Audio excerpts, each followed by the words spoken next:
Some of the most remarkable places ever built by humans were never meant to be seen from the surface.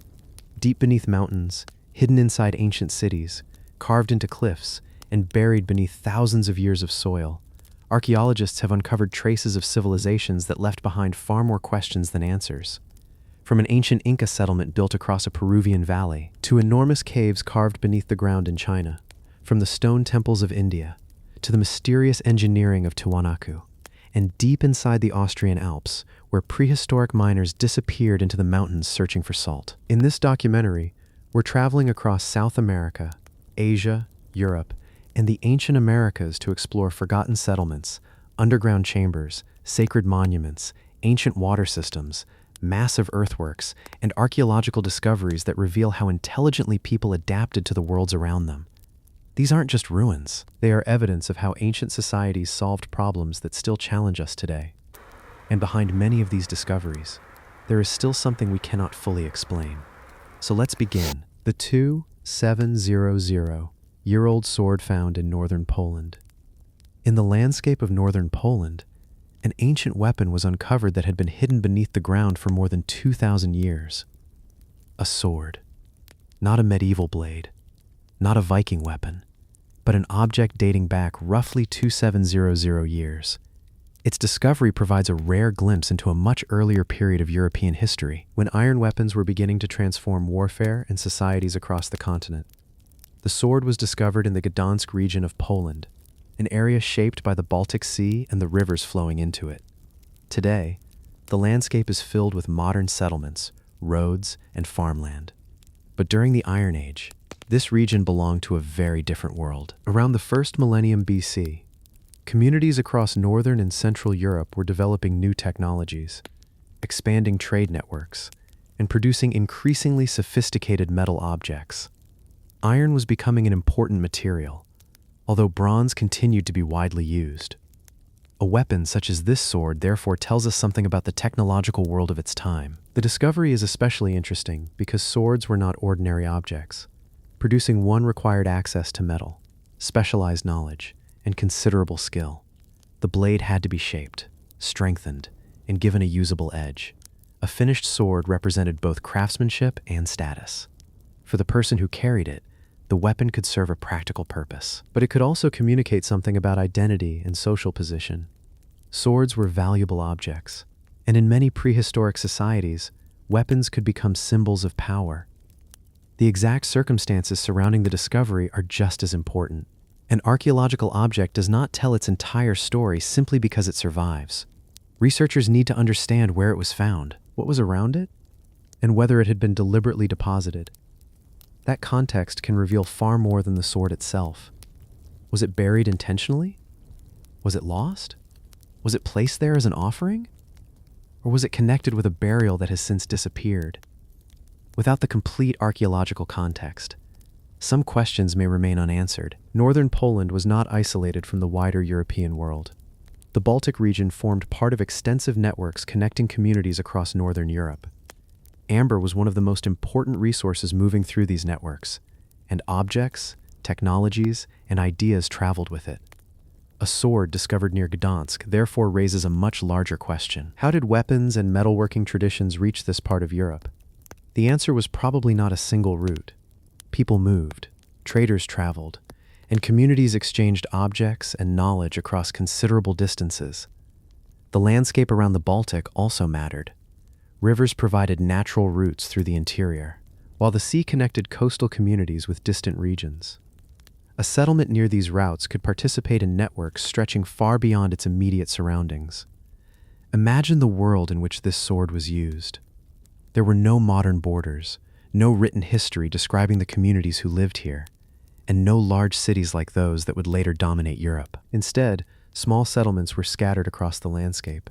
Farmers worked the land, craftsmen produced tools, and warriors carried weapons like this one. The sword may have belonged to someone important, but we cannot know who. There is no name carved into the blade, no inscription identifying its owner, and no written account describing how it was used. The person who carried it disappeared from history. The sword did not. That is what makes discoveries like this so valuable. A single object can survive when almost everything else is gone. Wooden houses decay, Clothing disappears.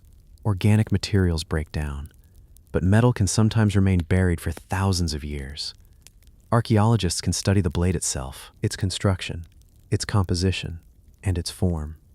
Comparing those characteristics with other prehistoric weapons can help researchers understand its age and cultural connections. The discovery also reminds us that the history of Northern Europe did not begin with the medieval period. Long before Viking ships crossed the Baltic, long before medieval Poland emerged, people were already living, trading, fighting, and creating complex metalwork in this region. The sword belongs to that much older world, a world that existed more than 2 millennia before modern Gdansk. Its survival creates a direct connection between the present landscape and people whose names have completely disappeared. There is also something strangely personal about holding an ancient weapon in a museum. The blade may have been held by someone's hand, carried through a landscape, and perhaps drawn in a moment of danger. For its owner, it was not an archaeological artifact. It was simply part of life. Then, at some point, it was separated from that life. It was buried beneath the soil and remained there through countless generations.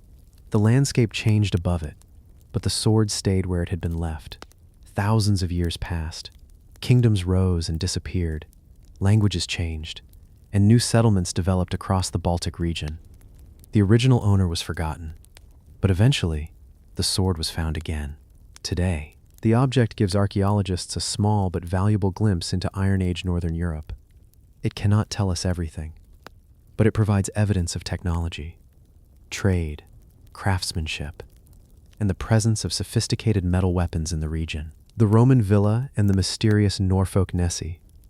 The discovery was made near Durham in Norfolk, during archaeological work connected with an underground cable route for offshore wind farm development. The route stretched for almost 40 miles across Norfolk, and archaeologists had already studied maps, historical records, and geophysical surveys before excavation began. Nothing suggested that this particular section would produce such an important Roman site. Then, the excavations changed everything. The remains belonged to a substantial Roman villa complex. The buildings appear to have developed in several phases between the 1st and 3rd centuries AD, with occupation continuing into the Roman period around the 3rd century. This was not simply a comfortable country house. Evidence for growing and processing food suggests that the estate was also an important agricultural operation. The villa had its own bathhouse. That detail immediately tells us something about the people who lived here. Roman baths were not just places to wash. They were places for relaxation, socializing, and displaying wealth. Building a private bathhouse required considerable resources. A Roman road also passed through the wider complex. That connected the estate with the surrounding landscape, allowing people, animals, goods, and agricultural products to move through the region. The villa was therefore part of a much larger network. The discoveries did not stop with the buildings. Archaeologists recovered a silver ring, a bronze lion's head, and several other Roman objects. The lion's head appears to have formed the foot of a chair. A small detail, perhaps, but one that hints at the quality of furnishings once present at the estate. Then came the object that caught everyone's attention. A small bronze vessel handle, green with age, and shaped like a strange serpentine creature. Its form immediately reminded the archaeologists of something much more familiar, the Loch Ness Monster. And so, it was given a nickname, Norfolk Nessie. Of course, there is no connection between the Roman artifact and the Scottish legend. The nickname simply describes its appearance. The object is a Roman bronze vessel handle, not evidence of a Roman belief in Nessie. But the resemblance is certainly striking. The creature's long, curved body, its unusual shape, and the green patina covering the bronze give it an almost animal-like appearance. After nearly 2,000 years underground, the original object has become something quite different from what its maker would have seen. And that raises an interesting question. What did the handle originally belong to? It was probably part of a vessel, but its precise function and original appearance require careful archaeological study. The handle itself survives, while the larger object it belonged to may not. That is common in archaeology. A single surviving fragment can remain long after the complete object has disappeared. A handle, a fitting, a piece of furniture, a broken tool. Sometimes these small objects are all that remain of something much larger. The villa's other discoveries help put the Norfolk Nessie into context. Archaeologists found evidence of food production, including remains associated with crops and animals. There were also oyster shells, showing that the people living at the estate had access to foods that could be transported over considerable distances. Cats and dogs were also represented among the remains. Their presence provides another small glimpse into everyday life. The estate was not simply a place of agricultural production. People lived here, worked here, ate here, and maintained the animals around them. The story becomes even more interesting when we look at the site's earlier history. Occupation appears to have begun before the Roman period, with evidence extending back into the Iron Age. The Roman villa was therefore built within a landscape that already had a human history. When Rome expanded into Britain, the countryside changed dramatically. Roads were constructed, new markets developed, and Roman architectural traditions spread across the province. But local communities did not simply disappear. Instead, Roman and local traditions became intertwined. The Norfolk villa represents that changing world. Its agricultural estate reflects Roman influence, but its existence also depended on the local landscape. Fields, livestock, water, roads, and labor all supported the estate. Imagine the villa when it was occupied. The bathhouse would have been warm. The estate buildings would have been busy. Farm workers would have been processing food, and carts would have moved along the nearby road. Inside the main residence, someone may have been sitting in the very chair whose bronze lion foot was later recovered from the soil. And somewhere within that world, the bronze vessel with the strange creature-shaped handle was being used. Perhaps it was part of a serving vessel. Perhaps it belonged to an important household object. Whatever its original purpose, nobody using it could have imagined that centuries later it would become known as Norfolk Nessie. Eventually, the estate declined. The Roman world in Britain was changing, and by the later Roman period, the settlement was no longer functioning in the same way. Buildings were abandoned, objects were lost, and the structures gradually collapsed. The landscape then covered the remains. Soil accumulated, vegetation returned, and the Roman estate disappeared beneath the countryside.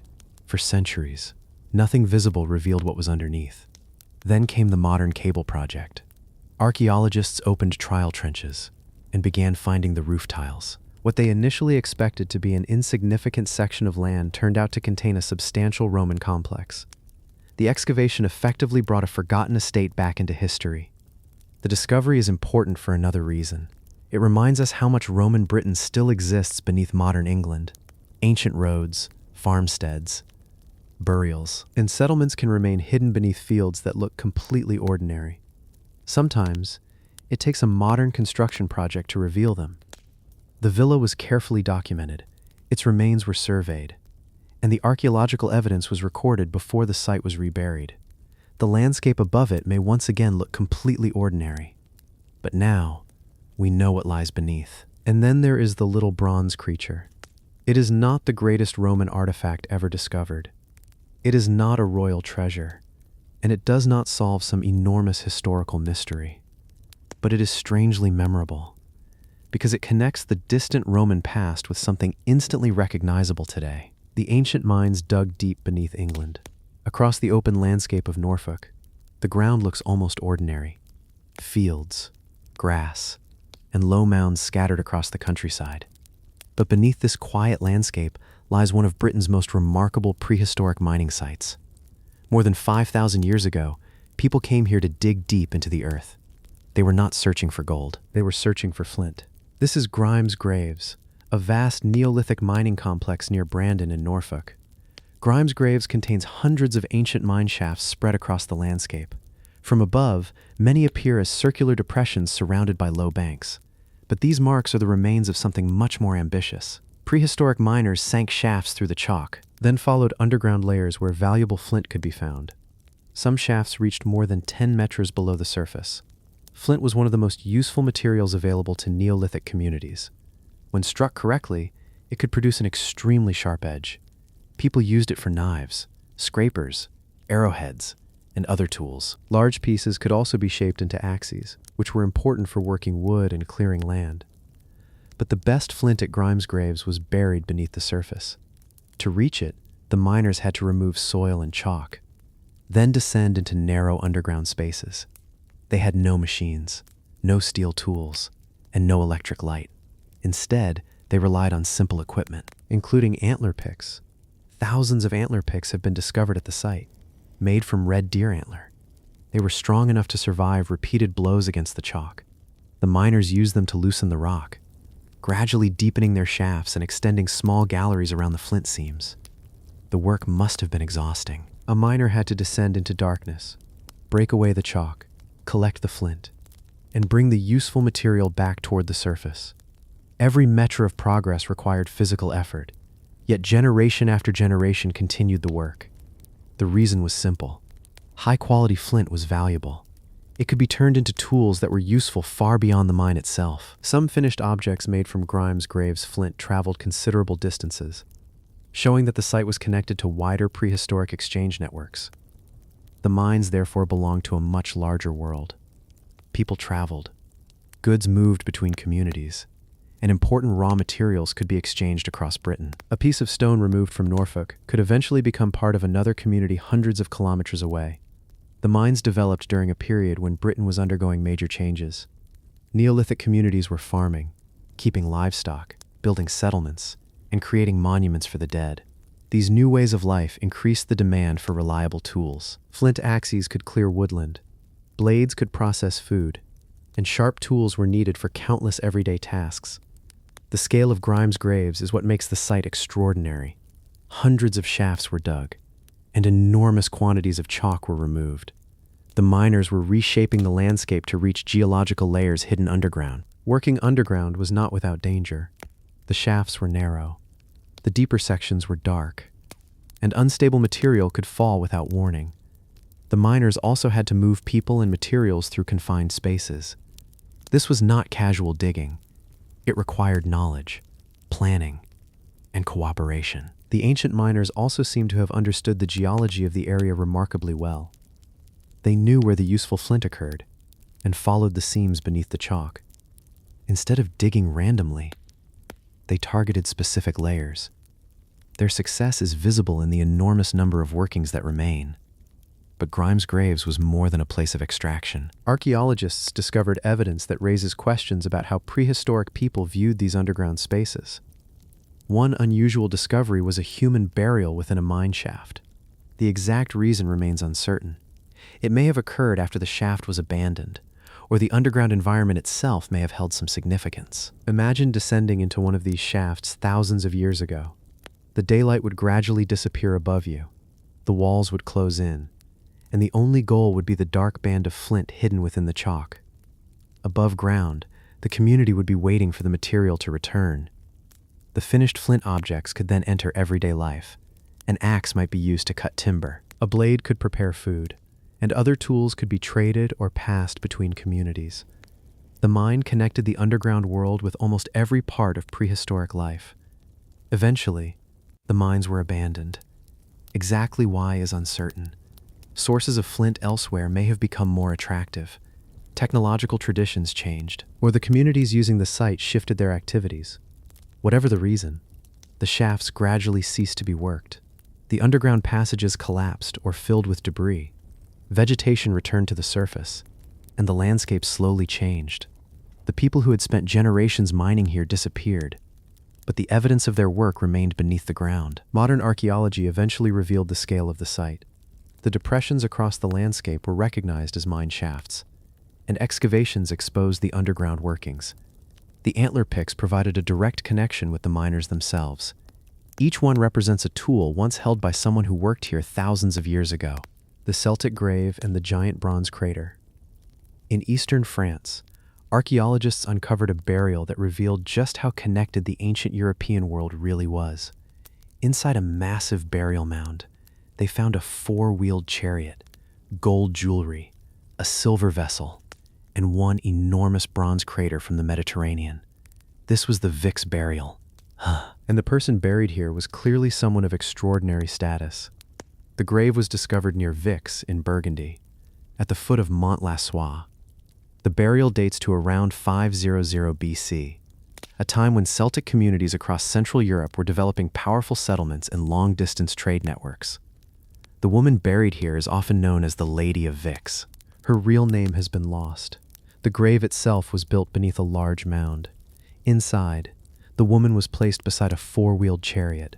She also wore an impressive gold torque, and other valuable objects were placed around her. But then archaeologists found something completely unexpected, a gigantic bronze vessel. The Vix crater stands more than a metre tall and could hold hundreds of litres. It was made in the Greek Mediterranean, hundreds of kilometers from the place where it was eventually buried. Its journey to France tells us that the people of Vix were connected to a much wider world. The crater is beautifully decorated. Its handles contain elaborate figures, while a large Medusa head appears on the front. For the people who originally made it, this was a Mediterranean luxury object. But eventually, it became part of a Celtic burial. That combination is what makes the discovery so important. The chariot represents the local Celtic world. The gold torque reflects elite craftsmanship, and the enormous crater came from far to the south. Different cultures, different traditions, brought together in one grave. The location itself was important. Montlasoa overlooked the Seine Valley, a natural route through the region. A substantial settlement existed on the hill, with evidence of craft production, trade, and defensive structures. The burial therefore belonged to a much larger center of power. The woman buried here must have held considerable status. The effort required to construct her grave, the chariot, the gold, and the imported luxury objects all point toward an important individual. But we still cannot say exactly who she was. There is no inscription giving her name. No written account describes her life. We know her only through the objects placed around her. And perhaps that is the most fascinating part. Her identity disappeared, but her possessions survived. The Vix crater is especially valuable because it demonstrates how far objects could travel during the Iron Age. Goods moved between the Mediterranean and Central Europe, through networks involving merchants, travelers, and powerful local communities. The ancient world was already deeply connected. Eventually, the settlement at Montlasoa declined. Trade routes changed, political centers shifted, and the people who created this extraordinary burial disappeared from history. The mound remained, but its story was forgotten. Then, in 1953, archaeologists opened the burial. The discovery revealed the remarkable collection of objects that had survived underground for more than 2,000 years. The enormous bronze crater became one of the most famous archaeological discoveries in France. Today, the Vix burial gives us a rare glimpse into Iron Age Europe, not through written history, but through a grave filled with objects, a Celtic chariot, gold jewelry, and a Greek bronze vessel that had traveled across an entire continent. The Vix burial is remarkable because it shows that the ancient European world was far more connected than we often imagine. A woman was buried around 500 BC, with objects from her own culture, and a massive luxury vessel from the Mediterranean. We know the objects, we know where they came from, but we still do not know her name. Her story disappeared, yet the treasures buried beside her survived. And more than 2,000 years later, the Vix crater still stands as a remarkable reminder of the connections that existed across Europe long before the Roman Empire. The lost sanctuary of Poseidon beneath the Greek landscape. On the western coast of the Peloponnese, archaeologists were searching for a sanctuary that had been lost for more than 1,000 years. Ancient writers had described it, but no one knew exactly where it stood. Then, geophysical surveys revealed the outline of a massive building beneath the ground. Excavation confirmed that something important had been waiting there. A temple. This was Clyde Samicon, the long-lost sanctuary of Poseidon. The site lies near the ancient fortress of Samicon, below the hills overlooking the western Peloponnese. The location matched clues recorded by the ancient Greek writer Strabo, who described a famous sanctuary of Poseidon in the region of Triphylia. For more than a century, archaeologists searched for it, but the wet and difficult landscape made investigation extremely challenging. Then modern technology changed the search. Geophysical surveys detected unusual structures beneath the surface. In 2021, researchers identified the outline of a large temple. Excavations began the following year, and the remains gradually emerged from the ground. The temple is enormous by the standards of the site. It measures roughly 28 meters long and 9.5 meters wide, with 2 large internal halls and carefully arranged columns. Its architecture suggests that it was constructed during the 6th century BC, then modified during later periods. But the most important discovery came from inside. Archaeologists uncovered a large bronze inscription, measuring more than 40 centimeters across. The inscription refers directly to the dedication of the sanctuary to Poseidon Samios. For researchers, this was the confirmation they had been looking for. The mysterious temple could finally be connected with the sanctuary described by Strabo. Other discoveries revealed more about what happened inside. A large marble pyranterion, a ritual cleansing basin, was found in the temple. The basin had even been repaired during antiquity, showing that it remained in use for a considerable period. Other finds included coins, a bronze mirror, and a stone seal. But the temple did not survive peacefully. Archaeologists found a thick layer of collapsed roof tiles, along with charcoal and evidence of burning. The building appears to have been destroyed by fire during the early 3rd century BC. After centuries of use, the sanctuary suddenly came to an end. There is another fascinating part of the site. A massive wall runs north of the temple, and researchers believe it may have helped protect the sanctuary from water coming from the nearby lagoon. The landscape itself was constantly changing, and controlling water may have been essential to keeping the sanctuary usable. The sanctuary was not simply a local temple. It appears to have served as an important religious center for the communities of Triphylia. People could have traveled here from surrounding cities, bringing offerings, taking part in ceremonies, and worshiping Poseidon. The location also makes sense. Poseidon was associated with the sea, but also with earthquakes and the forces beneath the earth. A sanctuary positioned between the coast, lagoons, mountains, and shifting ground would have been a powerful setting for his worship. Imagine approaching the sanctuary more than 2,000 years ago. The temple would have stood within a very different landscape. The fortress of Samarkand rose above the area. Water surrounded parts of the plain, and people traveled toward the sanctuary for religious gatherings. Inside, offerings were made to the god. Eventually, the temple was destroyed. Its roof collapsed. Its walls were buried, and vegetation gradually covered the remains.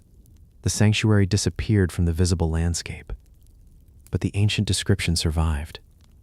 That written memory became an important clue. For generations, researchers knew that a major sanctuary should exist somewhere in this region. They simply could not find it. Now, the stones beneath the ground have finally connected the ancient text with a physical place. Excavations are still continuing. Researchers are investigating the temple, the surrounding sanctuary, the ancient landscape, and the structures that existed nearby. Each season adds another piece to the story. Cleti Samarkand is remarkable because the discovery did more than reveal an ancient temple. It solved a mystery that had lasted for more than a century. A sanctuary described by an ancient writer, a temple hidden beneath the Greek landscape, and a bronze inscription that finally revealed its identity. The people who worshipped Poseidon here disappeared long ago. The temple burned, the sanctuary was abandoned, and the landscape changed around it. But beneath the soil, the evidence remained. And after centuries of silence, the lost sanctuary of Poseidon has finally begun to emerge again. The ancient houses of Khirbet Qeiyafa. On a hill overlooking the Ela Valley, the remains of an ancient fortified city sit beneath the grass. Its massive walls, 2 gates, and houses built directly against the defenses reveal a settlement that existed more than 3,000 years ago. This is Khirbet Qeiyafa, one of the most important early Iron Age sites discovered in the region. The city was built around the late 11th or early 10th century BC, a period when fortified urban settlements were beginning to appear across the southern Levant. Khirbet Qeiyafa was not a small village. It covered roughly 2.3 hectares and was surrounded by enormous stone fortifications. The houses are particularly interesting. Archaeologists uncovered around 10 residential buildings within the fortified city. Many were built directly against the massive casemate wall, using parts of the defensive structure as the outer edge of the houses. The result was an unusual combination of home and fortification. Inside these houses, archaeologists found pottery vessels, stone tools, metal objects, and everyday items that had been left behind. Some vessels were discovered lying on the floors, still close to where they had been used. Then came the evidence of destruction. The city appears to have ended suddenly. Rooms contained large concentrations of pottery and other objects, suggesting that people did not gradually dismantle the settlement and carry everything away. Instead, the buildings were abandoned after a destructive event. That sudden destruction is one of the most important clues at the site. It preserved parts of ordinary life: a storage jar, a cooking vessel, a stone tool, small objects that might otherwise have disappeared completely. The houses became archaeological time capsules, but Khirbet Qeiyafa was more than a residential settlement. The excavations revealed two large gates, gate plazas, a massive casemate wall, storage buildings, and substantial structures at the highest point of the city. The settlement had clearly been carefully planned.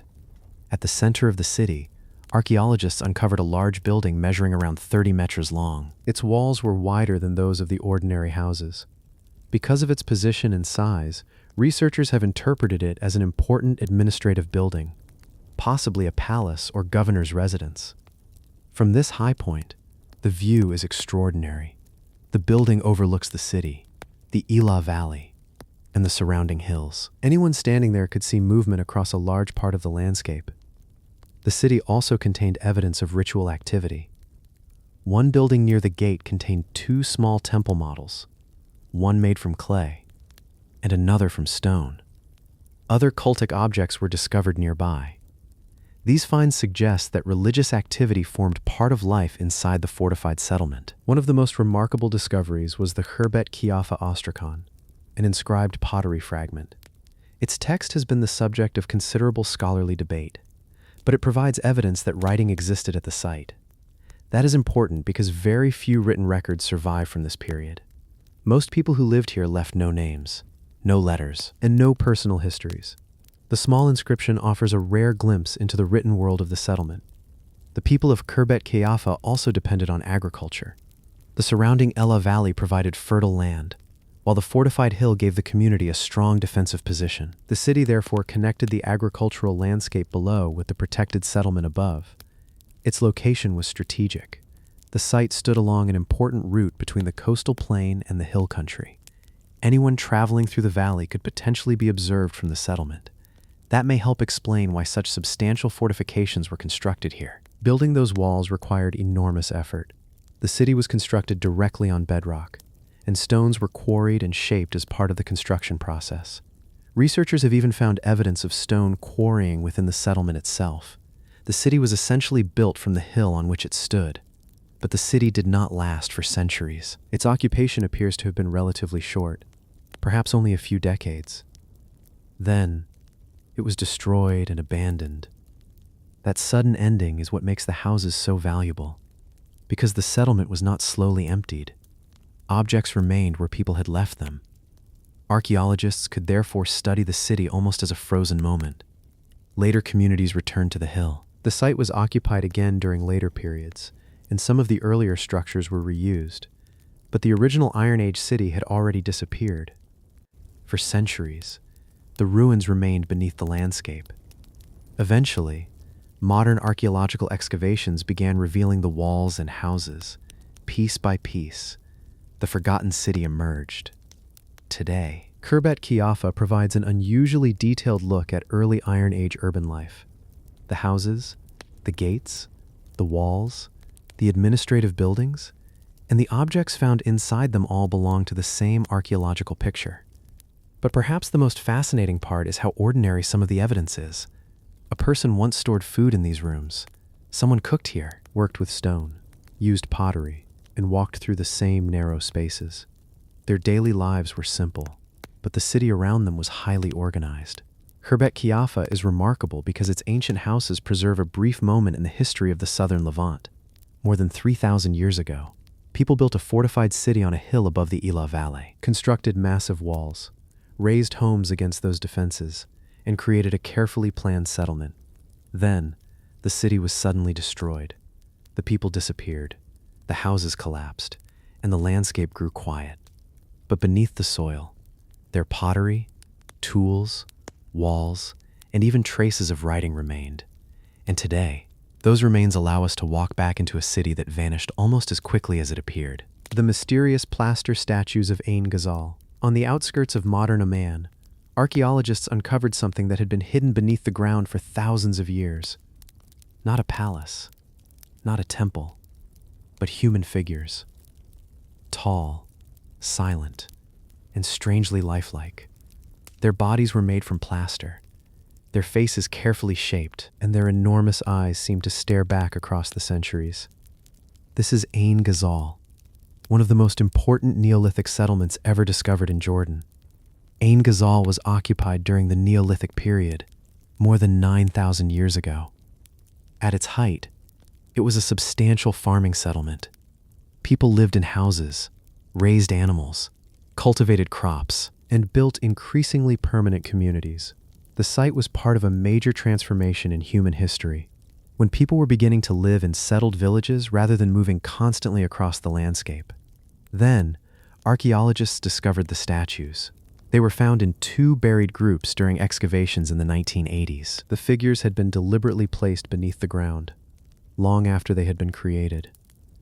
That immediately raised a difficult question. Why were these extraordinary figures buried? The statues were constructed using bundles of plant material, covered with plaster. The ancient artists shaped the bodies, added facial features, and painted details onto the surfaces. Some of the figures are nearly life-sized, while others are smaller. Their faces are what make them unforgettable. Large, dark eyes, small mouths, long necks, and carefully shaped heads. The eyes were made using materials such as bitumen, giving the figures an unusually striking appearance. But these were not simple decorations. Creating them required considerable skill. Plaster had to be prepared, the internal structure had to be built, and the figures had to be shaped while the material was workable. For a Neolithic community, this represented a major investment of time and labor. The people of Ain Ghazal had already developed a complex, settled society. They built houses, worked the land, and lived together in a large community. The statues provide another clue. They show that symbolic and ritual life was also important. But what did the figures represent? That is still uncertain. They may have represented ancestors, important members of the community, or supernatural beings. There is no surviving written explanation. The statues themselves have to speak for their creators. Some figures appear to have been made in pairs, while others may represent individuals. Their exact identities remain unknown. Perhaps people recognize them immediately when they were created. Thousands of years later, we can only guess. The decision to bury them is even more mysterious. The figures were not simply left standing. They were carefully placed into pis, then covered with earth. This suggests that the burial itself may have been meaningful. Perhaps the statues had served a ritual purpose, then were deliberately retired. Perhaps they represented ancestors whose role had ended. Or perhaps the community wanted to preserve them rather than destroy them. We simply do not know. The statues also reveal something about Neolithic artistic traditions in the region. Similar plaster figures have been discovered at other sites in the Levant, including Jericho. This suggests that communities across the region shared certain artistic and symbolic traditions. But Ain Ghazal was not simply a place of ritual. It was a living settlement. People cooked, worked, raised animals, and produced tools. The statues belonged to the same community that carried out these ordinary activities. Imagine the settlement thousands of years ago. Mud brick houses would have stood across the landscape. Families would have worked around their homes, and the surrounding countryside would have been used for farming and gathering resources. Somewhere within this community, the strange plaster figures were created. The settlement continued for generations. Buildings were rebuilt, old spaces were abandoned, and new ones appeared. Ain Ghazal changed over time, just like the communities that lived there. Eventually, the settlement declined. The reasons are complex and may have included environmental changes and pressures on resources. People gradually left, and the ancient village was abandoned. The houses disappeared beneath the earth. The landscape changed, and the plaster figures remained hidden. For thousands of years, nobody could see them. Then, modern archaeology uncovered the buried statues. The discovery transformed our understanding of Neolithic art. These were not crude objects. They were carefully constructed human representations, created by people living thousands of years before the great civilizations of Egypt and Mesopotamia. Their survival is remarkable. Plaster is fragile, yet the dry conditions of the region helped preserve the figures. Some were damaged, some were broken, but enough remained to reveal their original appearance. Today, The statues are among the most famous surviving artworks from the Neolithic Near East. They give us a rare glimpse into the imagination of people who lived more than 9,000 years ago. But perhaps the greatest mystery is still their purpose. Why create such large human figures? Why give them those enormous eyes? And why bury them? The answers may have been obvious to the people who made them. To us, they have disappeared. The temples carved from a single mountain. In the foothills of the Himalayas, a group of ancient temples stands carved directly into the living rock. There are no separate stone blocks forming the main structures. The builders shaped the mountain itself, cutting away the surrounding rock until temples emerged from the stone. This is the Masroor rock-cut temple complex in Himachal Pradesh, one of the most unusual monuments of ancient India. Masroor lies in the Kangra Valley, surrounded by the Himalayan landscape. The temples are carved from a single sandstone ridge, creating a group of shrines that appear to rise naturally from the rock. Their exact date remains debated, but they are generally associated with the early medieval period, around the 8th century. The complex contains a group of interconnected temples, with towers, carved doorways, columns, and detailed stone sculptures. The central temple is surrounded by smaller shrines, creating a carefully planned sacred complex. What makes Masroor especially remarkable is the way it was constructed. Instead of bringing stone to the site, the builders removed stone from the mountain. They worked downward and inward, gradually revealing the architecture hidden within the rock. The technique required extraordinary precision. A mistake made while cutting the stone could not simply be replaced with another block. Every wall, every column, and every sculpted surface had to be planned before the material was removed. The temples were dedicated to Hindu deities, and their surviving sculptures include figures associated with Shiva, Vishnu, and other religious traditions. The carvings once formed part of a much richer visual environment. The complex also appears to have been carefully positioned within the surrounding landscape. The Himalayan mountains rise beyond the temples, while the Kangra Valley stretches below. The setting would have added another dimension to the religious experience. One of the most fascinating questions concerns the people who built Masroor. We know the architecture, we can study the sculptures, and we can examine the surrounding landscape. But the historical records connected with the original construction are limited. The temples may have been created under the influence of powerful regional rulers, possibly during the period of the Katok dynasty or related political traditions. But the exact patron remains uncertain. The site also suffered a major earthquake in 1905, which damaged parts of the complex. Some structures collapsed, and others were left cracked or weakened. The damage makes the surviving architecture even more remarkable. Yet much of the complex remains standing. The central shrine, the surrounding temples, and numerous sculptures still reveal the ambition of the original builders. Imagine seeing Masroor when the complex was newly completed. The sandstone would have been sharply defined, the sculptures much clearer, and the temples surrounded by an active religious community. People would have approached the shrines, made offerings, and gathered within the sacred complex. Over the centuries, the surrounding political and religious landscape changed. The temples remained, but their original community gradually disappeared. The complex eventually became a monument of an earlier age. Today, Masroor is one of the most distinctive rock-cut temple complexes in northern India. Its architecture is often compared with other Indian rock-cut traditions, but its combination of multiple temples carved from the same ridge makes it particularly unusual. The greatest mystery is not how the temples survived, but what the builders originally intended the complete complex to represent. Was it designed as a sacred mountain? Was it inspired by architectural traditions from other parts of India? And was the complex ever fully completed? Some of these questions remain open. Masroor is remarkable because the temples were not built upon the mountain. They were carved from it. The builders entered the sandstone, removed enormous quantities of rock, and transformed a natural ridge into a sacred architectural complex. More than 1,000 years later, the people who planned the monument are gone. Their original intentions are only partly understood, and the mountains around them have changed very little. But the temples remain carved into the stone, a remarkable reminder of what ancient craftsmen could create when the mountain itself became their building material.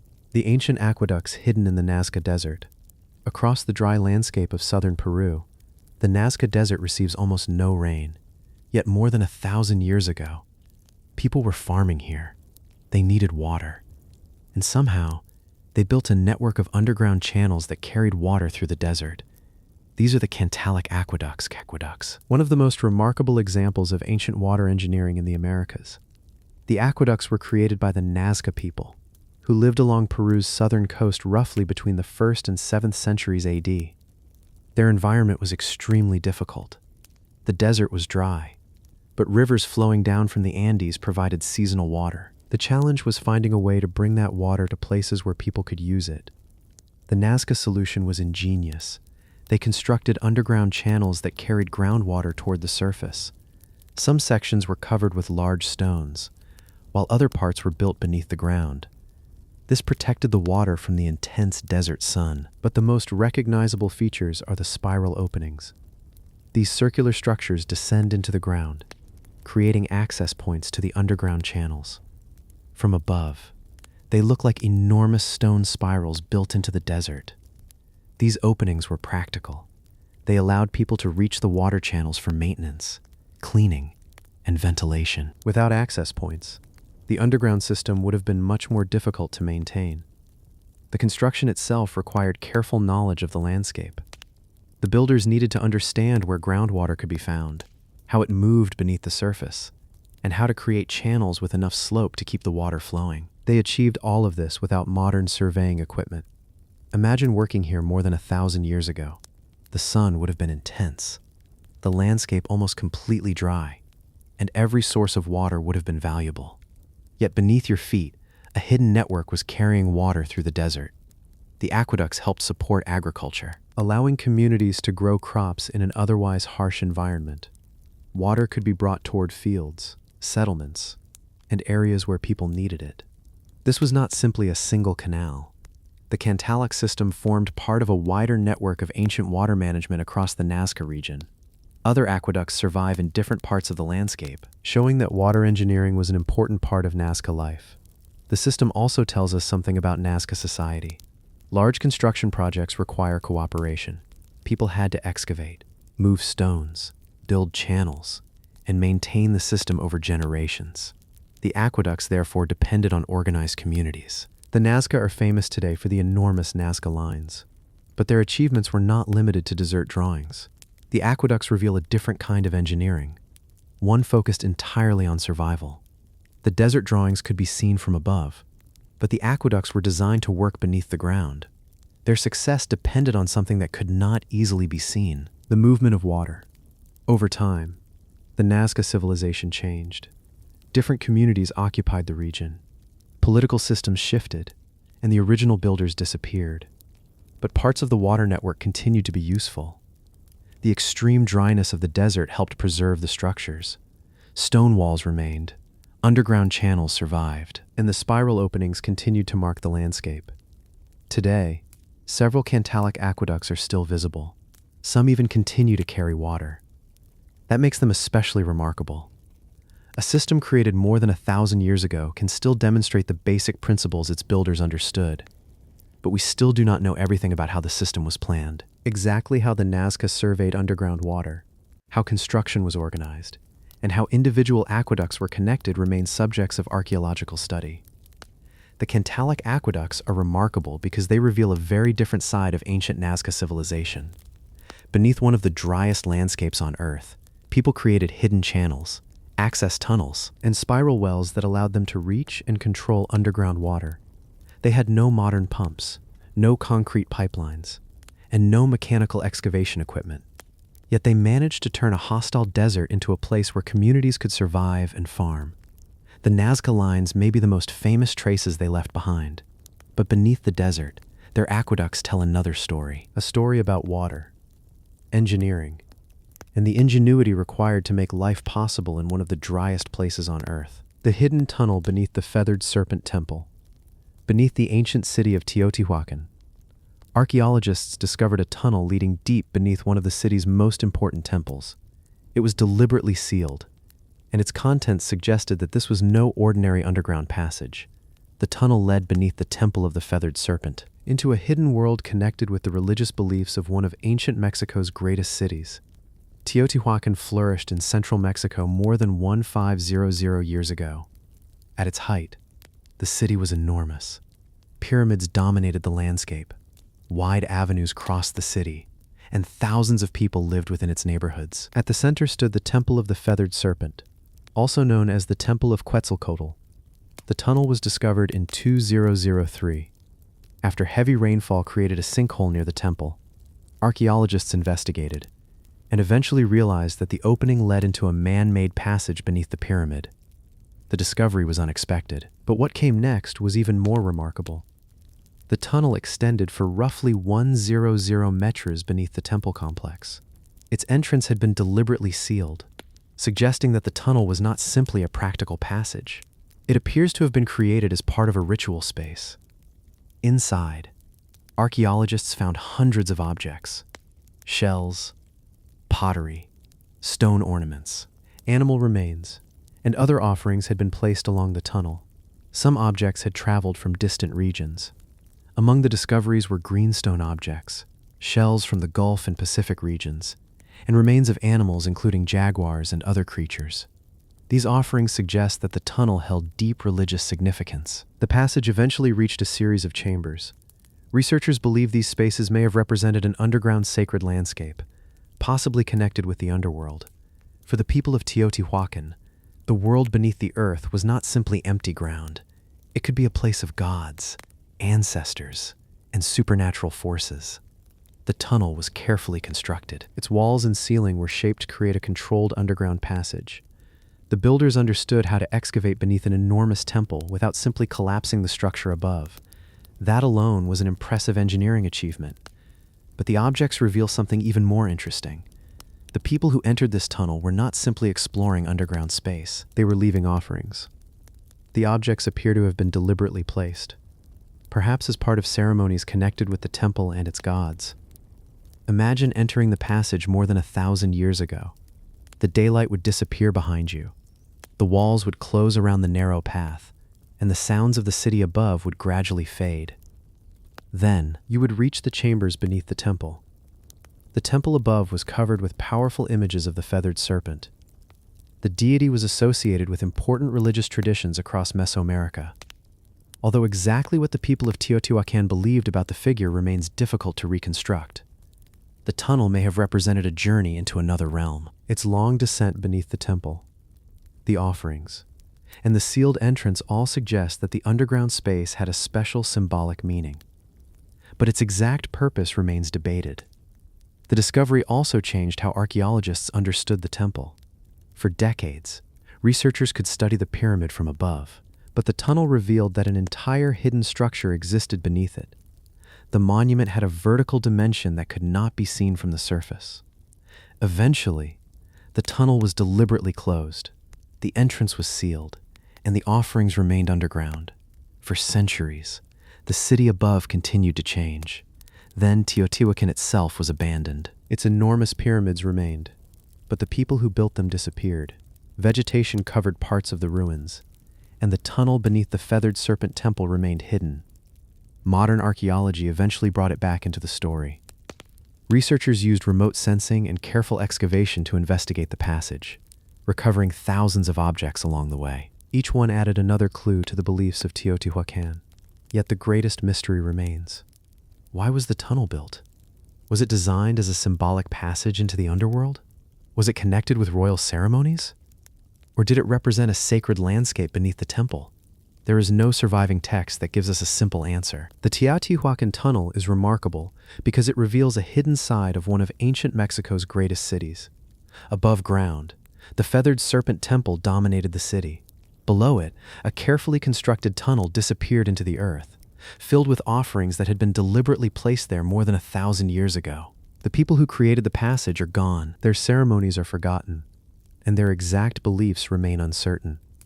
But deep beneath the temple, the tunnel still preserves evidence of a world where the boundary between the city above and the mysterious world beneath the earth was far less clear. The giant Roman water cistern beneath Italy. On the coast near Naples, a massive underground structure lies hidden beneath the landscape. There are no grand statues here, no decorated palace, just row after row of enormous stone arches disappearing into darkness. This is the Piscina Mirabilis, one of the largest surviving Roman water cisterns in Italy. The cistern was built near Baeculae in the ancient Roman area of Campania. It formed part of the water system that supplied the important naval port of Misenum, home to the Roman fleet that protected the western Mediterranean. For a military base of this size, a reliable supply of fresh water was essential. The Romans solved the problem by constructing an enormous underground reservoir. Piscina Mirabilis was built from concrete and brick, with a huge interior divided into several long aisles. Rows of tall arches support the ceiling, creating a space that almost looks like an underground cathedral. The scale is difficult to understand from photographs. The reservoir measures roughly 70 meters long and is more than 15 meters high in places. Its enormous capacity allowed large quantities of water to be stored beneath the ground. The water was supplied through the Roman aqueduct network, most likely through the Aqua Augusta, one of the major water systems serving the Bay of Naples. Water traveled across the landscape, eventually reaching this enormous reservoir. From here, it could be distributed where it was needed. The design was practical, but also remarkably precise. The walls were coated to make them watertight, while the vaulted ceiling protected the stored water from the outside environment. The underground location also helped keep the reservoir protected from heat and contamination. Imagine entering the cistern when it was still functioning.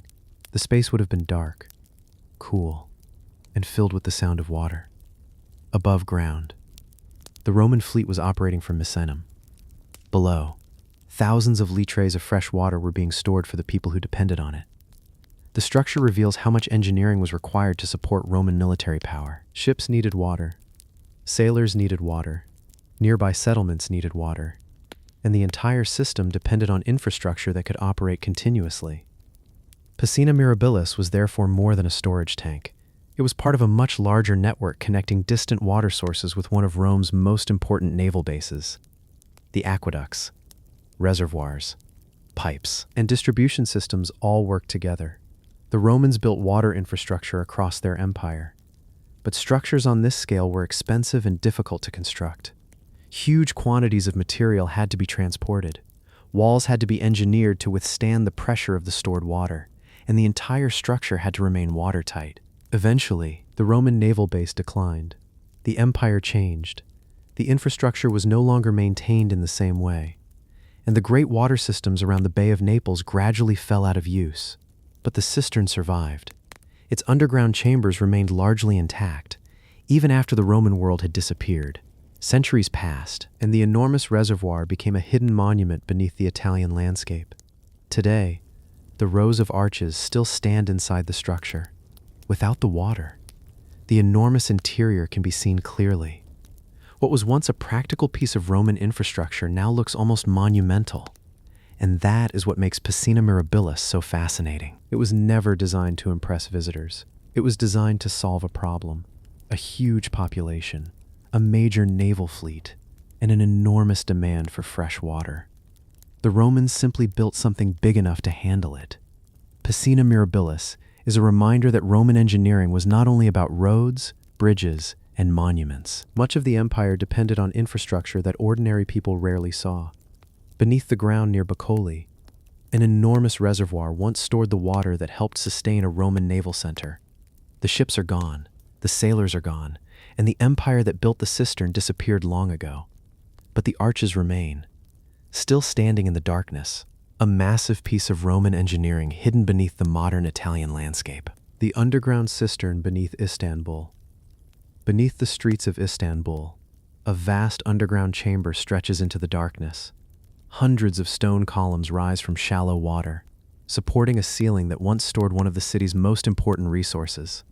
This is the Basilica Cistern, one of the greatest surviving examples of Byzantine water engineering. The cistern was constructed during the reign of the Byzantine Emperor Justinian I in the 6th century AD. At the time, Constantinople was one of the most important cities in the world. Its population was enormous, and reliable access to fresh water was essential. The Romans and Byzantines built an extensive network of aqueducts, reservoirs, and cisterns to supply the city. The Basilica Cistern formed part of that system. Water was brought into the city, then stored underground until it was needed. The scale of the chamber is remarkable. Hundreds of columns stand in regular rows, creating long aisles beneath the city. The columns were made from marble and other stone, and many were probably reused from earlier buildings. Walking through the cistern today feels almost like entering an underground temple. The water reflects the columns.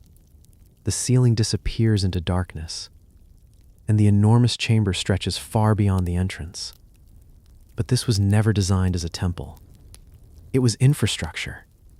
The cistern could hold an enormous quantity of water, providing an important reserve for Constantinople. During dry periods, or when the city's water supply was interrupted, stored water could become extremely valuable. The builders also had to protect the reservoir from leakage. The walls were constructed with waterproofing techniques, and the interior was carefully designed to withstand the pressure of the stored water. For an ancient city, this was essential engineering. But the basilica cistern contains details that make it much more mysterious. At the base of two columns, visitors can find enormous Medusa heads. One lies on its side, the other is positioned upside down. Their original purpose is uncertain. They appear to have been reused as architectural supports, probably brought from an earlier Roman structure. Why they were placed in those positions is not completely known. The Medusa was a powerful figure in ancient Greek mythology, a creature whose gaze was believed to turn people to stone. Yet here, her enormous head became part of a water reservoir beneath Constantinople. It is another example of how ancient buildings were repeatedly reused by later civilizations. Imagine the cistern during the Byzantine period. The city above would have been filled with activity. Merchants, soldiers, officials, and ordinary families moving through the streets. Below them, a huge underground reservoir quietly stored water. Most people above may never have seen the full structure. The cistern remained useful for centuries. The city changed, empires changed, and Constantinople eventually became Istanbul, but underground. The enormous chamber continued to survive. Over time, the cistern fell out of regular use. Sediment accumulated, water levels changed, and the structure became increasingly forgotten. Yet it never completely disappeared. Centuries later, the cistern was rediscovered and opened to the wider public. Its columns, dark water, and unusual architectural details turned it into one of Istanbul's most extraordinary historic spaces. Today, the Basilica Cistern is famous for its atmosphere, but its real importance lies in what it represents. Ancient cities could not survive on monuments alone. They needed water systems, storage facilities, roads, sewers, and infrastructure hidden beneath everyday life. The cistern reveals that hidden side of Constantinople. Above ground, the city had palaces and churches. Below ground, it had enormous reservoirs designed to keep millions of liters of water available when needed. The Basilica Cistern is remarkable because something so practical became one of the most mysterious spaces beneath Istanbul. Hundreds of columns still stand in the darkness. The water still reflects their ancient forms, and the strange Medusa heads remain at the bottom of two columns. The people who built the cistern lived more than 14 centuries ago. Their empire disappeared, their city changed, but beneath modern Istanbul, their underground reservoir still survives. A hidden piece of Byzantine engineering, built to store something far more valuable than treasure: water. The desert fortress of Ayaz Kala. Across the dry plains of Khorizm, three ancient fortresses rise above the desert. Their walls are battered by wind. Their towers stand against an almost empty horizon. And beneath the surrounding sands lie the remains of a world that existed long before modern Uzbekistan. This is Ayaz Kala, one of the most striking ancient fortress complexes of Central Asia. Ayaz Kala is located in the Karakalpakstan region of Uzbekistan, near the ancient Khwarezmian settlements of the lower Amu Darya. The landscape today is extremely dry, but thousands of years ago, this region was connected to rivers, irrigation systems, agriculture, and important routes across Central Asia. The complex consists of several fortified sites, built on and around rocky elevations. The largest fortress stands high above the surrounding plain, with massive walls extending across the plateau. From the top, the view stretches for kilometers in every direction. The walls were constructed mainly from mud brick, a material that may seem fragile, yet it was capable of supporting enormous defensive structures when carefully designed and maintained. Towers strengthened the walls, while narrow openings allowed defenders to watch the surrounding landscape. The largest fortress is usually dated to the early centuries BC, although the wider area was occupied and developed over different periods. These fortifications belong to the ancient kingdom of Khorism, a powerful culture that developed around the lower Amu Darya. Why were so many fortresses built here? Part of the answer may lie in the landscape. Khorism depended heavily on irrigation, and controlling agricultural land and water was essential. Fortified settlements could protect important routes, resources, and communities. But Ayaz Kala was not simply a military stronghold. The surrounding area contained settlements, agricultural installations, and evidence of everyday life. The fortresses were part of a much larger system. Imagine approaching Ayaz Kala thousands of years ago. Across the flat landscape, the fortress would have appeared enormous. Its walls rose above the desert, and anyone approaching would have been visible long before reaching the entrance. The position gave defenders a major advantage. From the elevated fortress, they could observe movement across the surrounding plain. The open landscape provided very little cover. A traveler approaching the walls would have had nowhere to hide. The architecture also contains carefully designed defensive features. Towers projected from the walls, creating better angles for observation and defense. The entrance was protected, and the thick walls created a strong barrier around the settlement. But eventually, the fortresses were abandoned. The reasons are not completely understood. Political changes, shifting settlements, changes in irrigation, and changing patterns of power may all have contributed. Without regular maintenance, mud brick walls slowly deteriorated. Wind and rain wore away the surfaces, while the surrounding desert gradually reclaimed the ruins.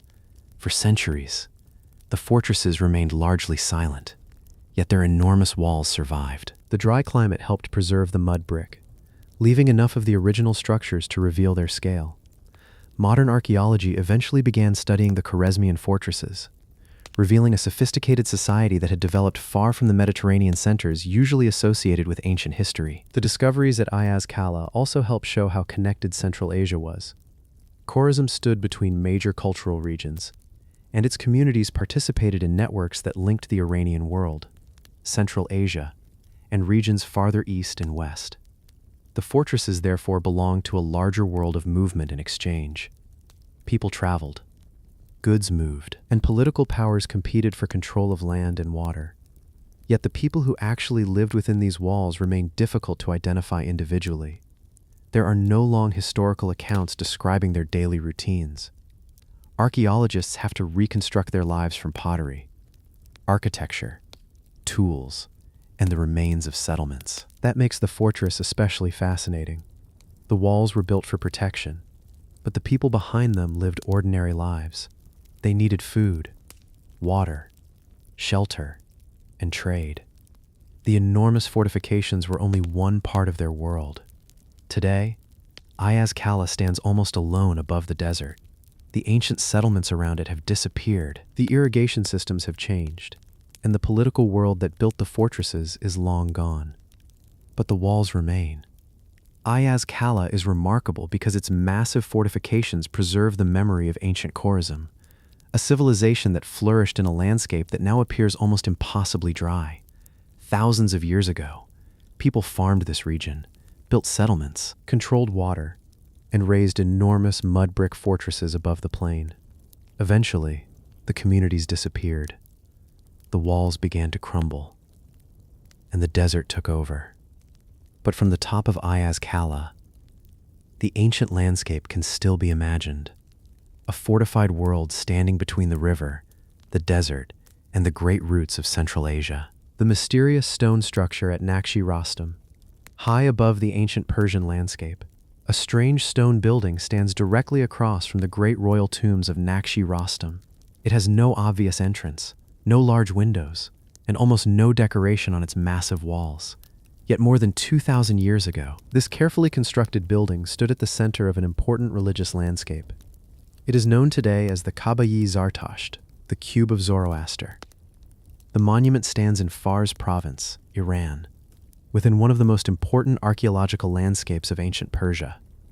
Carved into the cliffs behind it are the enormous rock-cut tombs of Achaemenid kings, including Darius the Great. The contrast is striking. Huge royal tombs rise from the cliff, while the small stone structure stands alone on the ground below. The Kabaye Zartasht is built from large blocks of white limestone. Its walls are tall and almost completely plain, giving the structure a remarkably solid appearance. A staircase once led to an entrance high above the ground, but the interior is no longer accessible. And this is where the mystery begins. What was the building actually used for? For centuries, researchers have proposed several explanations. It has been described as a fire temple, a religious structure, a royal monument, and even a possible repository for sacred objects. But there is no complete agreement. Its name is also relatively modern. Kabaye Zartasht means cube of Zoroaster, but the monument itself does not provide clear evidence that it was actually built as a shrine to Zoroaster. The original Persian name is unknown. An important clue comes from an inscription discovered on the structure. The inscription belongs to the Sasanian period, centuries after the Achaemenid Empire had disappeared. It records the achievements of the priest Kartir and provides evidence that the monument remained significant long after its original construction. The structure may date to the Achaemenid period, possibly around the 5th or 4th century BC, but its exact date and original purpose remain debated. That uncertainty makes it one of the most intriguing monuments at Nakshi Rostam. The interior is surprisingly small. A narrow staircase leads upward, and the entrance opens into a single chamber. There are no large halls, no obvious altar, and no surviving objects that provide a simple explanation. If it was connected with religious activity, the exact rituals performed here are unknown. If it was used for storing sacred objects, we do not know what those objects were. And if it had a royal function, its precise role remains equally uncertain. Its position may provide another clue. The monument stands directly opposite the royal tombs. The ancient Persians deliberately placed it within this dramatic landscape, surrounded by symbols of kingship, religion, and imperial power. Imagine the sight during the Achaemenid period. The cliffs would have carried freshly carved royal images. The stone surfaces would have been sharp and bright, and the plain below would have looked very different from today. The structure would have stood directly beneath the tombs of Persian kings. The surrounding landscape was not ordinary. Nakshi Rostam became one of the most important royal locations in the Persian world. The tombs carved high into the cliff represented the power of the empire, while the monuments below formed part of the same sacred and political environment. Later, the Achaemenid Empire collapsed. Alexander of Macedon conquered Persia. New kingdoms appeared, and centuries passed. Yet the monument remained standing. During the Sasanian period, the ancient site was still important enough for new inscriptions to be carved nearby. This shows that later Persians continued to engage with the monuments of their predecessors. The landscape remained connected with ideas of Persian kingship and religion. Eventually, those later kingdoms disappeared as well. The monuments survived, but their original meanings became increasingly difficult to understand. The building stood silent beneath the royal tombs. Modern archaeology has studied its architecture, its inscriptions, and its position within the wider landscape. But no discovery has completely solved the mystery. Perhaps that is what makes the Kabaye Zartasht so fascinating. It is remarkably well preserved, yet its original purpose remains uncertain. The stones tell us that someone considered the structure important enough to build with great care, but they do not tell us exactly why. The Kabaye Zartasht is one of those ancient monuments where the unanswered questions are part of its significance. A mysterious stone building, standing opposite the tombs of Persian kings, surviving through the rise and fall of empires. We can study its architecture, read later inscriptions, and examine its position within one of Iran's greatest archaeological landscapes. But the original purpose remains debated, and after more than 2,000 years, the silent stone walls of Nakshi Rostam still keep their secret. The ancient fortress above the Quebrada, high in the mountains of northern Argentina, an ancient settlement spreads across a rocky hill above the valley. Stone houses, defensive walls, ceremonial spaces, and narrow paths climbing between the ruins. This is Pucara de Tilcara, one of the most important pre-Hispanic settlements in the Quebrada de Humahuaca. The site stands near Tilcara in Jujuy province, at an elevation of more than 2,400 meters above sea level. The landscape is dramatic. Dry mountains rise around the valley, while the settlement occupies a naturally protected position above it. Pucara means fortress in Quechua, and the name reflects the site's defensive appearance. The settlement was built across a steep hill, making it difficult to approach from several directions. Stone walls divided the settlement, while narrow routes controlled movement between different areas. People lived here for centuries. The settlement contained hundreds of structures, including houses, work areas, storage spaces, and ceremonial buildings. This was not simply a military outpost. It was a permanent community. The people of Pucará de Tilcara depended heavily on agriculture. The surrounding valleys provided land where crops could be cultivated, while the highland environment offered grazing areas for animals. The settlement's position allowed people to make use of several different ecological zones. The community was also involved in trade. The Quebrada de Humahuaca formed an important natural corridor through the Andes, connecting communities across northern Argentina and neighboring regions. Objects and ideas could travel along this route, bringing distant cultures into contact. Archaeologists have found pottery, stone tools, metal objects, and other remains that reveal the complexity of life here. Some objects were produced locally, while others show connections with communities farther away. The settlement also contained a distinctive ceremonial area. A structure known as the church has been interpreted as a place connected with ritual activity. Although the exact ceremonies performed there are not fully understood, the community's relationship with death was also important. Burials have been discovered among the settlement structures, providing evidence of funerary traditions and beliefs. Some graves contained objects placed alongside the dead. Imagine walking through Pucará centuries ago. The hill would have been filled with activity. People moving between houses, craft workers producing objects, farmers bringing food into the settlement, and traders traveling along the valley below. Then, the wider political landscape changed. During the 15th century, the Inca Empire expanded into this region. Pucará de Tilcara became incorporated into the expanding Inca world. Inca influence can be seen in parts of the settlement, including changes in architecture and organization. The site became part of a much larger political network stretching across the Andes. But the Inca period did not last forever. In the 16th century, Spanish forces entered the region. The political system that had connected Pucará with the wider Andes collapsed. The settlement was eventually abandoned. Its houses deteriorated, walls collapsed, and vegetation and soil gradually covered parts of the ancient community. For centuries, the ruins remained across the hillside. The people who had lived there disappeared, but the stone foundations survived. Modern archaeological research eventually revealed the scale of the settlement. Excavations uncovered houses, burials, workshops, ceremonial areas, and defensive structures.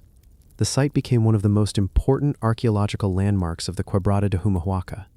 Yet Pucará de Tilcara is more than a collection of ruins.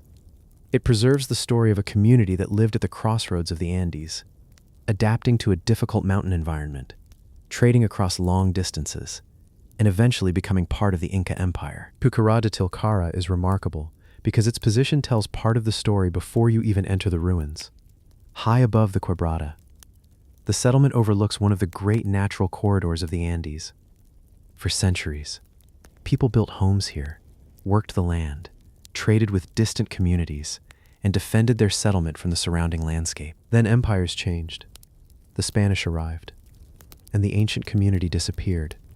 But the stone walls remained on the mountainside, still overlooking the valley, and preserving the traces of a world that once flourished high in the Andes. The Inca settlement hidden in the coastal valley. Along the dry valley of Lunahuana, the remains of an ancient settlement sit beneath the Peruvian sun. Stone walls, courtyards, storehouses, and carefully planned buildings reveal a place that was once part of one of the greatest empires in the Americas. This is Incahuasi, the House of the Inca. Incahuasi lies in the Cañete Valley of central Peru, where the dry coastal landscape meets the mountains. The valley provided fertile land for agriculture, while the surrounding routes connected the coast with the interior. For the Incas, that made this location strategically important. The settlement was established during the expansion of the Inca Empire in the 15th century. By this time, the Incas were extending their control across enormous areas of western South America. Their empire stretched across mountains, valleys, deserts, and high plateaus. Incahuasi became one of the places where that expanding political system took shape. The name means House of the Inca, but the settlement was much more than a royal residence. It contained administrative buildings, residential areas, storage facilities, ceremonial spaces, and structures associated with military activity. The entire complex was carefully planned. The architecture reflects the organization of the Inca state. Stone walls were arranged around courtyards, buildings were given specific functions, and large storage areas were constructed to hold agricultural products. Food was one of the foundations of the empire. The Incas maintained enormous networks of storehouses throughout their territory. Crops collected from surrounding communities could be stored, then distributed to workers, soldiers, officials, or local populations when necessary. Incahuasi was part of this wider system, but the settlement was also important because of its position. The Cañete Valley formed a natural route between different environments. People could travel from the coast toward the highlands, carrying goods, moving animals, and connecting communities. Control of these routes helped the Inca state maintain its authority. Imagine approaching Incahuasi during the height of the empire. The valley below would have been filled with fields, people working the land, and travelers moving along the surrounding routes. Above them, the stone settlement would have stood as a visible symbol of Inca power. Inside the complex, officials could manage resources, workers could process and store food, and ceremonies could be performed in designated spaces. Religion and government were closely connected within the Inca world. Important settlements often contained areas designed for ritual activity. But the Incas did not arrive in an empty landscape. Communities had already lived in the Cañete Valley for generations. They had their own traditions, agriculture, and local political structures. The arrival of the Inca Empire brought these communities into a much larger system. New buildings were constructed, resources were reorganized, and local populations became connected to the imperial administration. Incahuasi therefore represents more than a settlement. It represents the expansion of an entire political system. The site also demonstrates how adaptable Inca architecture could be. The empire is often associated with the high Andes, but Incahuasi was built in a much drier coastal environment. The Incas had to work with the local landscape, while maintaining the organization that characterized their settlements elsewhere. The dry climate helped preserve many of the stone structures. Walls, foundations, courtyards, and other remains can still be traced across the site. But the community that created them eventually disappeared. During the 16th century, Spanish forces entered the region. The Inca political system collapsed, and settlements across the empire were abandoned, transformed, or absorbed into the new colonial world. Incahuasi eventually lost its original purpose. Without regular maintenance, buildings deteriorated, people moved away, and the settlement gradually became part of the surrounding landscape. For centuries, its walls stood quietly beneath the Peruvian sky. Modern archaeology eventually revealed the scale of the site. Researchers studied its architecture, its layout, and its relationship with the surrounding valley. The ruins provided another piece of evidence showing how far Inca administration reached beyond the famous centers of the highlands. And perhaps that is what makes Incahuasi especially interesting. When we think about the Inca Empire, we often picture Machu Picchu, Cusco, and enormous mountain landscapes. But the empire was much larger than that. It reached into coastal valleys, across deserts, and toward the Pacific. Incahuasi was one of the places that made this expansion possible. Food was collected, people were organized, routes were controlled, and imperial authority was maintained far from the center of the empire. The settlement was eventually abandoned, but its stones survived. Today, the remains still overlook the Cañete Valley, preserving the outline of a community that once played a role in one of South America's most powerful civilizations. Incahuasi is remarkable because it shows the Inca Empire beyond the mountains. In a dry Peruvian valley, the Incas built a carefully organized center for administration, storage, ceremony, and control. The people who lived here disappeared. The empire that created the settlement collapsed, and centuries passed. But the stone walls remained. And among the hills of Lunahuana, Incahuasi still reveals how far the Inca world reached, and how an empire built in the mountains extended all the way toward the Pacific coast. The windows carved into the mountain. On a rocky hillside in northern Peru, hundreds of small openings are carved into the volcanic stone. From a distance, they almost look like windows. But these are not houses. They are ancient burial chambers, cut directly into the mountainside. This is Ventanillas de Otuzco, one of the most distinctive archaeological sites near Cajamarca. The name Ventanillas means little windows, a reference to the rows of square and rectangular openings visible across the rock. Behind many of these openings are small chambers, places where the dead were once placed. The tombs were carved directly into the volcanic rock, using stone tools and considerable labor. Each chamber had to be cut into the hillside, then carefully shaped to create a space for human remains. The result is a striking wall of openings overlooking the surrounding valley. The exact age of the site is difficult to establish, but the tombs are generally associated with ancient cultures of the Cajamarca region before and around the period of Inca influence. They belong to a much older landscape than the colonial city that exists nearby today. The location was not random. The tombs were placed high above the surrounding landscape, making them visible from a distance. For ancient communities, the relationship between the dead and the landscape could be extremely important. A burial site could become a permanent marker of ancestry and memory. Inside the chambers, archaeologists have found evidence of human burials. Some remains were placed in a seated or flexed position, while objects could accompany the dead. Ceramics and other artifacts provide clues about the people who used the site, but the small size of many chambers is striking. These were not enormous underground tombs. Instead, the builders created compact spaces directly inside the rock. Each opening represents a separate act of construction, and potentially another individual or group of individuals connected with the burial tradition. Imagine the hillside thousands of years ago. The surrounding valley would have looked different, but the dark openings in the rock would already have been visible. Families or community members could have approached the tombs, carrying the remains of someone who had died. The dead were not simply placed somewhere and forgotten. The effort required to carve these chambers suggests that burial had meaning. The tombs connected the community with its ancestors and permanently changed the landscape. The site also reveals the importance of local geology. The builders worked with the volcanic rock available in the area, turning a natural cliff into a funerary monument. Instead of constructing a separate building, they carved directly into the mountain.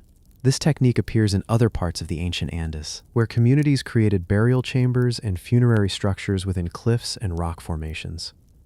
But the concentration of openings at Otuzco gives the site its distinctive appearance. The region around Cajamarca was later incorporated into the Inca Empire.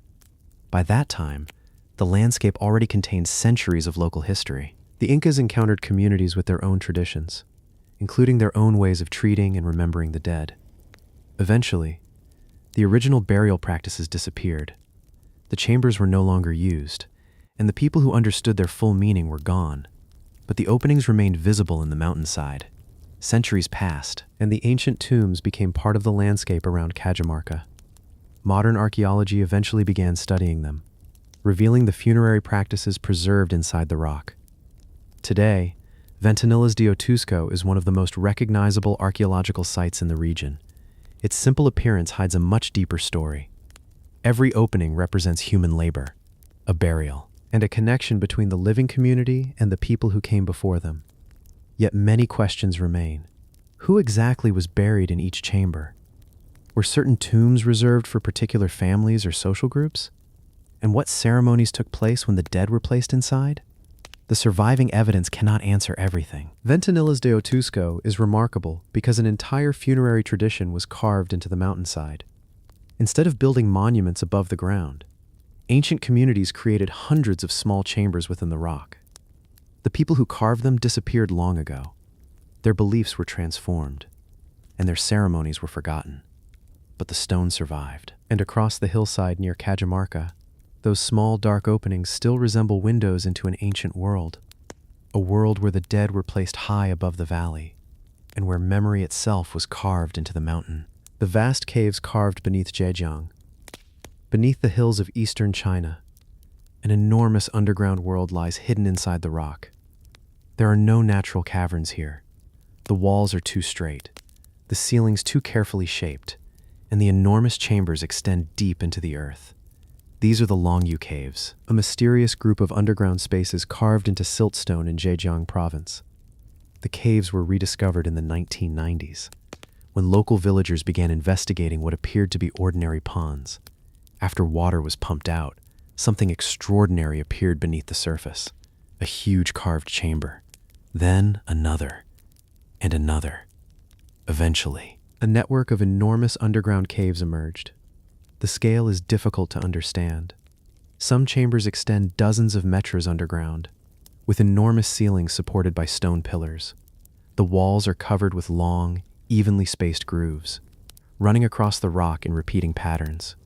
These marks are one of the most recognizable features of Longyou. The caves were not created by simply removing stone. The builders had to excavate huge quantities of rock, transport the material away, and maintain enough support to prevent the ceilings from collapsing. The precision of the surviving chambers suggests careful planning, but the greatest mystery is their age. The caves are often attributed to the ancient period, yet there is no clear inscription explaining when they were constructed. There are also no surviving records describing who ordered the excavation, or why such enormous underground spaces were created. That absence of evidence has made Longyou the subject of decades of debate. Were the caves quarries? Were they storage spaces? Were they connected with military activity? Or did they serve some ceremonial purpose? Archaeologists continue to study the evidence. The repeated grooves on the walls may provide an important clue. They cover large sections of the chambers and appear to have been produced deliberately. The patterns are remarkably consistent. Whatever tools were used, the workers seem to have followed a planned method. Imagine standing inside one of these chambers while it was being excavated. The only light would come from lamps or fires. The air would be dark and dusty, and workers would have been surrounded by walls of freshly cut stone. Every section had to be removed by hand. The caves also contain enormous stone pillars. These were not simply decorative. They helped support the ceilings, allowing the builders to create much larger underground spaces without bringing the rock above them crashing down. That engineering decision was critical. Remove too much material, and the chamber could become unstable. Leave too much, and valuable underground space would be wasted. The builders had to find a balance. The surrounding landscape adds another mystery. The caves were discovered beneath water-filled depressions, meaning their entrances had been hidden for generations. Without modern pumping equipment, there was little reason for anyone to know what existed below. The discovery, therefore, changed the landscape almost overnight. What had appeared to be ordinary ponds were actually covering entrances to an enormous underground complex. The caves are also notable because their purpose remains uncertain. Unlike many ancient monuments, there is no obvious statue, no temple inscription, and no surviving written explanation. The architecture itself has to provide the clues. The scale of the excavation suggests that this was not a small local project. Thousands of tons of rock may have been removed from the underground spaces. Organizing such labor would have required planning, workers, tools, and a reason considered important enough to justify the enormous effort. Yet the people who carried out that work remain anonymous. No names survive. No ancient account describes them. Only their marks remain on the walls. The caves were eventually abandoned. Water returned. Sediment accumulated, and the entrances became hidden. The underground chambers remained untouched while centuries passed above them. Modern researchers have since examined the stone, the tool marks, the architecture, and the surrounding landscape. But the central mystery has not disappeared. Why were so many enormous chambers carved here? And why did the builders go to such extraordinary lengths, only to leave the caves behind? Perhaps the answer was practical. Perhaps it was religious. Or perhaps the caves served several purposes during different periods. The Longyou Caves are remarkable because they preserve the physical evidence of an enormous ancient construction project. Yet almost none of the story behind that project survives. Deep beneath Zhejiang, workers transformed solid siltstone into vast underground chambers, leaving behind hundreds of carefully carved surfaces and massive supporting pillars. The people who created them disappeared. Their purpose was forgotten, and the entrances eventually vanished beneath water. For centuries, the caves remained completely hidden, until one day, a pond was drained, and an enormous underground world finally returned to the light. The stone blocks of Puma Punku. High in the Bolivian Altiplano, the remains of an enormous stone complex sit beneath the thin mountain air. Massive blocks lie scattered across the ground, some shaped into precise angles, others carrying deep grooves, recesses, and carefully cut surfaces. This is Puma Punku, one of the most remarkable parts of the ancient Tiwanaku site. Puma Punku was built near Lake Titicaca, at an elevation of more than 3,800 meters above sea level. The people who constructed it belonged to the Tiwanaku civilization, a society that became one of the most important powers of the ancient Andes. The stonework is what makes Puma Punku so striking. Some blocks were carved from enormous pieces of sandstone, while others were made from andesite transported from distant sources. The builders shaped the stones with remarkable precision, creating straight edges, right angles, and carefully fitted surfaces. Among the most recognizable pieces are the famous Hage blocks. These large stone pieces contain repeated rectangular recesses, giving them an almost manufactured appearance. Several blocks were cut to remarkably similar dimensions, suggesting that their construction followed a planned architectural system. But the builders had another technique for joining stone. Archaeologists have found evidence of metal clamps used to connect stone blocks, rather than relying only on gravity. The builders created channels within the stones, then inserted metal fittings to hold sections together. Some of these clamps were made from copper-based alloys. The technique allowed large stones to be connected securely, especially in structures that needed to withstand movement and stress. This is important evidence of sophisticated ancient construction in the Andes. The metal fittings were not simply placed between the stones. The builders had to cut carefully shaped channels, prepare the metal, position it inside the stone, and secure the connection. The process required both planning and skilled craftsmanship. The scale of the construction is equally impressive. Large blocks had to be quarried, shaped, and transported across the high-altitude landscape. The stone did not always come from immediately beside the monument. Some sources were located considerable distances away. That raises an obvious question. How did the Tiwanaku builders move such massive pieces of stone? We do not have a complete ancient description explaining their construction methods. Researchers have proposed combinations of human labor, ramps, levers, ropes, and other techniques. But the exact process remains uncertain. Puma Punku was not an isolated monument. It formed part of the much larger Tiwanaku ceremonial center, which included temples, courtyards, monuments, and residential areas. The site was connected to a powerful society that controlled a large region of the Andes. The location itself was important. Tiwanaku developed near Lake Titicaca, where high-altitude agriculture was possible despite the harsh climate. The surrounding region supported communities through carefully managed farming systems. The builders, therefore, understood their environment extremely well. They created monumental architecture, developed agricultural techniques, and organized labor across a landscape more than 3 kilometers above sea level. Imagine Puma Punku when it was newly constructed. The stones would have been carefully positioned. The surfaces would have been sharply defined, and the complex would have formed part of an active ceremonial center. People would have moved through the plazas, taken part in rituals, and maintained the buildings. But over time, the Tiwanaku civilization declined.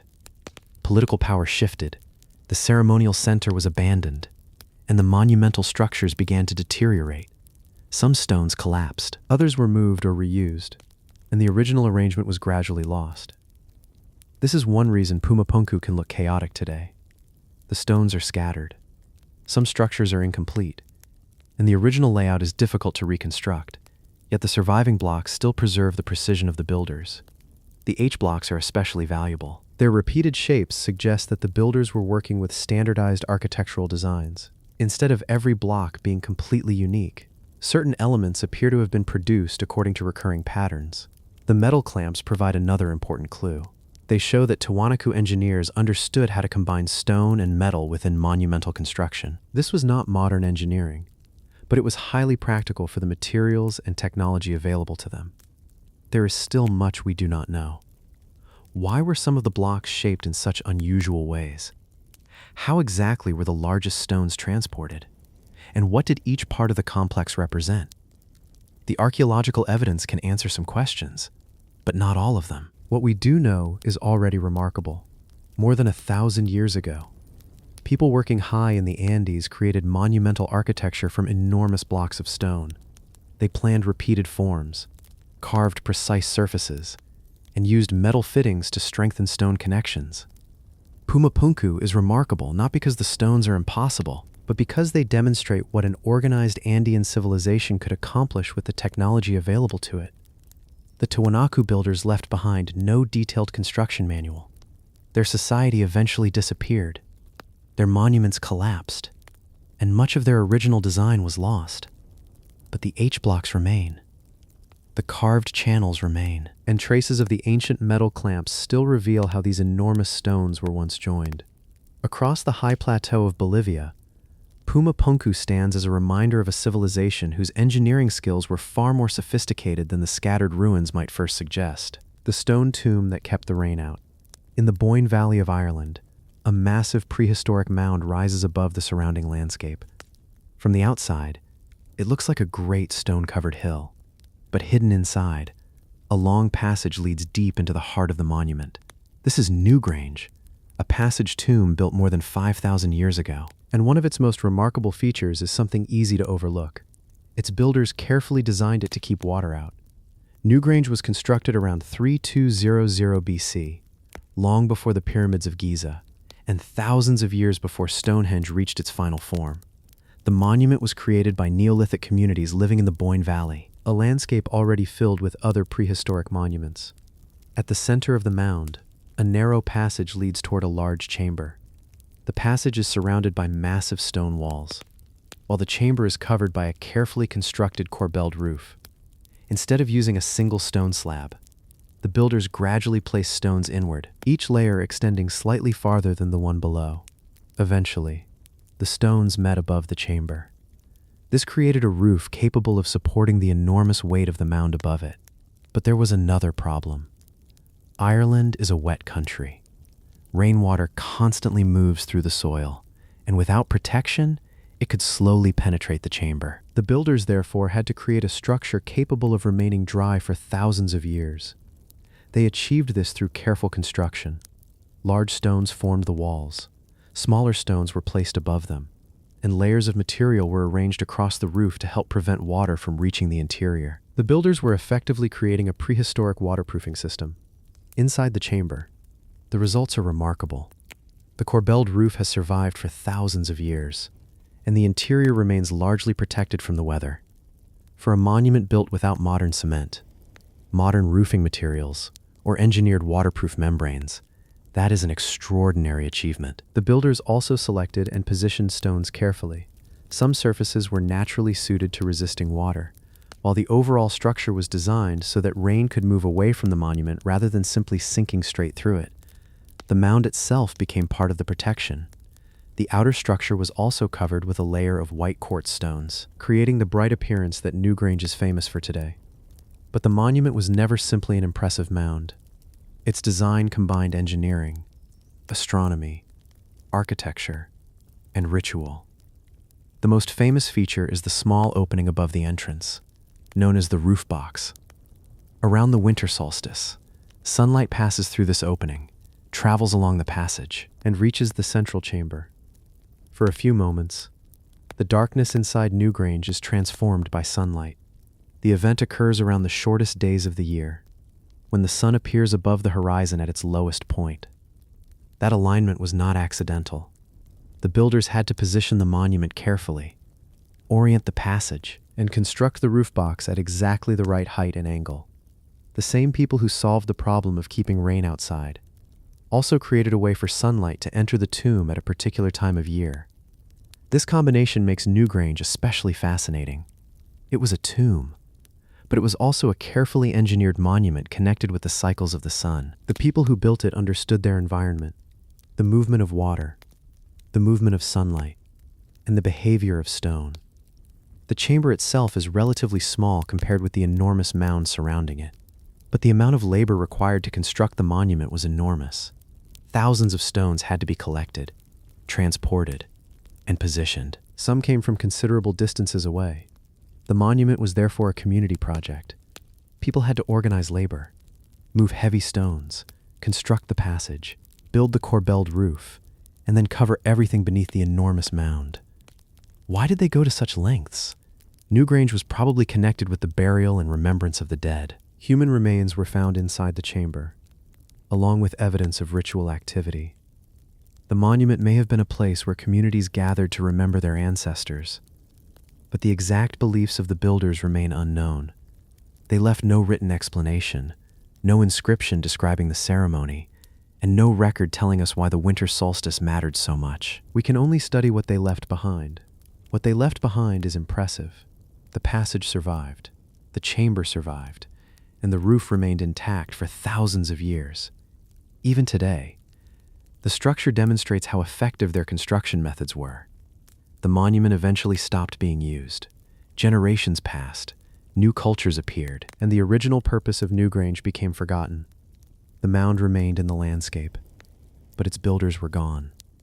Centuries later, people continued to notice the enormous monument, but its original meaning was no longer understood.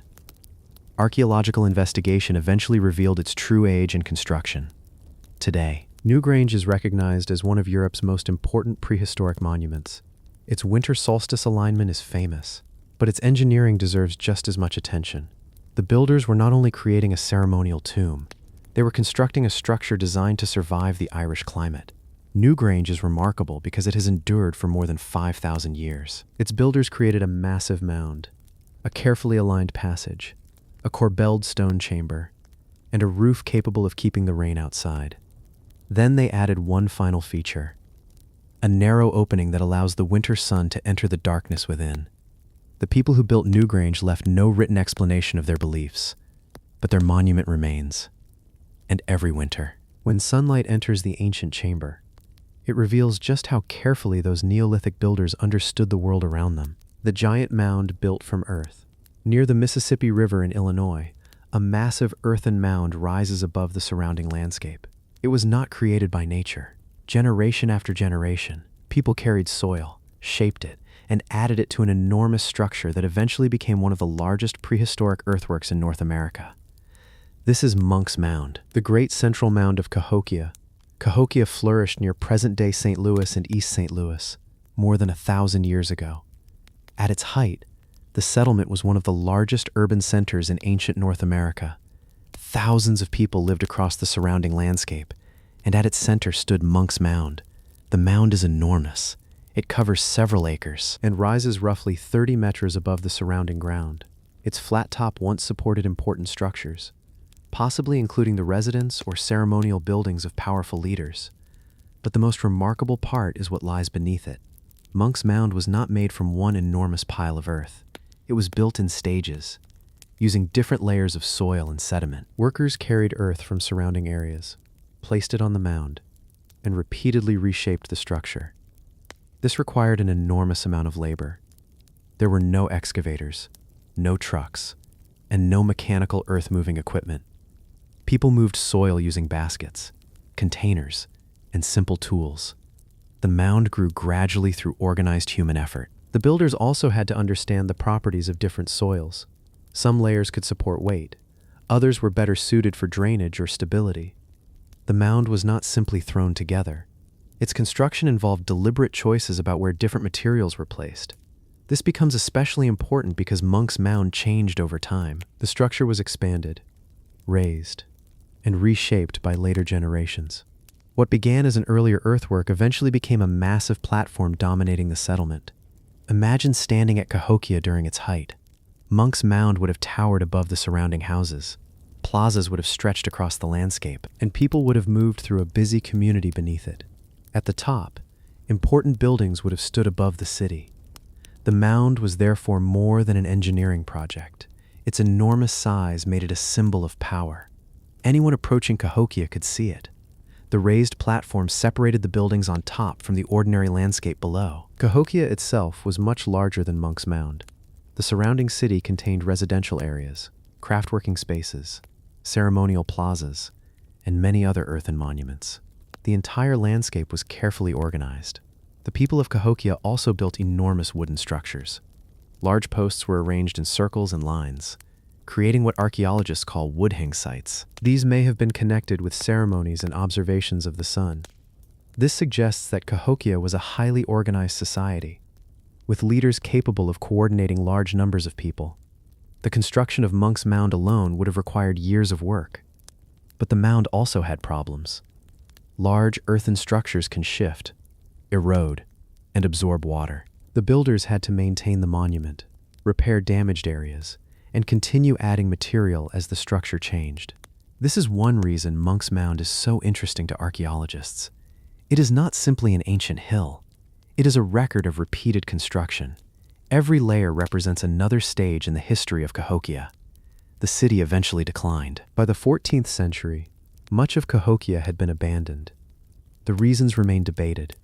Environmental changes, political instability, resource pressures, and changes in regional society may all have played a role. Without the people who maintained them, the great earthworks began to deteriorate. Vegetation covered parts of the landscape, and the once busy city gradually disappeared. For centuries, Monk's Mound remained in the landscape. The people who built it were gone, but the enormous platform survived. Modern archaeology eventually revealed the true scale of Cahokia. Excavations showed that the mound had been constructed through multiple stages, using carefully selected soils and enormous amounts of human labor. Today, Monk's Mound remains the largest prehistoric earthwork in North America. Its size is impressive, but its real significance lies in what it tells us about the society that built it. Monk's Mound is remarkable because an entire landscape was transformed by human hands. People gathered soil, carried it across the settlement, layered it carefully, and gradually raised an enormous platform above the Mississippi floodplain. There were no machines, only organization, labor, and knowledge passed from one generation to the next. The city eventually disappeared. Its people moved away, and its buildings vanished. But the earth remained. And above the landscape of Illinois, Monk's Mound still stands as one of the greatest monuments ever created by the ancient peoples of North America, the mountain city that had to control its water. High above the valleys of Oaxaca, an ancient city spreads across the flattened top of a mountain. Its enormous plazas, stone platforms, and monumental buildings dominate the landscape. But there was a problem. A city built on a mountain had to find a way to manage one of the most basic resources of all, water. This is Monte Alban, one of the most important ancient cities of Mesoamerica. Monte Alban was established by the Zapotec around the 1st millennium BC, on a high mountain overlooking the Oaxaca Valley. The location offered enormous strategic advantages. From the summit, the surrounding valleys could be seen for kilometers, but the same elevation that provided protection created a serious challenge. There were no large natural rivers running through the mountaintop city. The Zapotec builders therefore had to adapt the landscape. They leveled parts of the mountain, created terraces, constructed drainage systems, and developed ways of collecting and directing rainwater. The city itself became part of the solution. Rain was especially important. During the wet season, water could collect rapidly across the stone surfaces and plazas. Without proper drainage, heavy rainfall could damage buildings, erode the mountain, and flood important areas. The builders constructed channels and drains to control this movement. Some of the city's structures contained carefully designed drainage features. Water could be directed away from plazas, around buildings, and toward lower areas. This may look simple today, but on a mountain summit, managing large amounts of water required careful planning. The Zapotec also created terraces across the surrounding slopes. These structures had several functions. They helped create usable areas on steep terrain, reduced erosion, and may have supported agriculture and water management. The mountain was not simply occupied, it was reshaped. Imagine Monte Alban during its height. The mountaintop would have been filled with monumental architecture, people moving through enormous plazas, officials overseeing the city, and workers maintaining terraces and drainage systems. Below, the Oaxaca Valley stretched across the landscape. The city's location was also politically significant. Monte Alban eventually became the center of a powerful Zapotec state. Its influence extended across much of the surrounding valley. The monumental buildings reflected that power. The Great Plaza formed the heart of the city. Large platforms surrounded the open space, while temples and other important structures stood above it. The plaza also had to deal with rainfall. Water management was therefore closely connected with the architecture of the city's most important spaces. Archaeologists have found evidence of channels and drainage features throughout the site. Some were built into platforms, others were positioned around buildings. Their purpose was practical, but they also reveal the planning behind the city. The Zapotec were not simply building monuments one at a time. They were creating an entire urban environment. Buildings, plazas, terraces, roads, and water management systems all had to function together. The city continued to grow for centuries. New structures were added, older areas were modified, and the mountain was repeatedly reshaped. Monte Alban, therefore, represents many generations of construction. The surrounding valleys also provided agricultural resources. Communities below the mountain could cultivate crops, while Monte Alban controlled an important position above them. The city's power depended on its relationship with the wider landscape. But eventually, Monte Alban began to decline. By the late 1st millennium AD, its political importance had greatly diminished. The reasons remain debated, and may have involved changes in political power, population, and regional relationships. The city was gradually abandoned as a major urban center. Buildings remained, but the people who maintained the terraces and drainage systems were no longer there. Nature slowly began reclaiming the mountain. Centuries later, the site became an important archaeological discovery. Excavations revealed the scale of the ancient city, its monumental architecture, and the sophisticated ways its inhabitants adapted to their environment. What makes Monte Alban especially fascinating is that its greatest engineering achievement may not be the enormous buildings.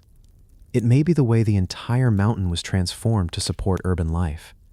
The Zapotec created level surfaces, controlled erosion, directed rainwater, and built a city where natural water sources were limited. Monte Alban is remarkable because its builders chose one of the most difficult places imaginable for a major city, the top of a mountain. They then transformed that landscape through generations of labor, creating terraces, plazas, drainage systems, and monumental architecture. The city eventually fell silent. The people who built it disappeared, and the ancient water systems were left behind. But the mountain still preserves their work. And across the Oaxaca landscape, Monte Alban remains a powerful reminder that long before modern engineering, ancient societies were already finding sophisticated ways to make difficult environments work for them. The underground world of the Hallstatt salt mine, high in the Austrian Alps, deep beneath the mountainside, an ancient network of tunnels disappears into the darkness. These passages were not built for temples or royal tombs. They were created for something far more valuable: salt. This is Hallstatt, one of the oldest known salt mining regions in Europe. The salt mines near Hallstatt were being worked thousands of years ago, long before the Roman Empire, and centuries before the rise of many famous European cities. For the people who lived here, salt was more than a seasoning. It was an essential resource for preserving food, supporting trade, and sustaining communities. The mines extend deep into the mountains. Ancient miners entered the rock, cut through layers of salt, and removed the material piece by piece. This required careful organization.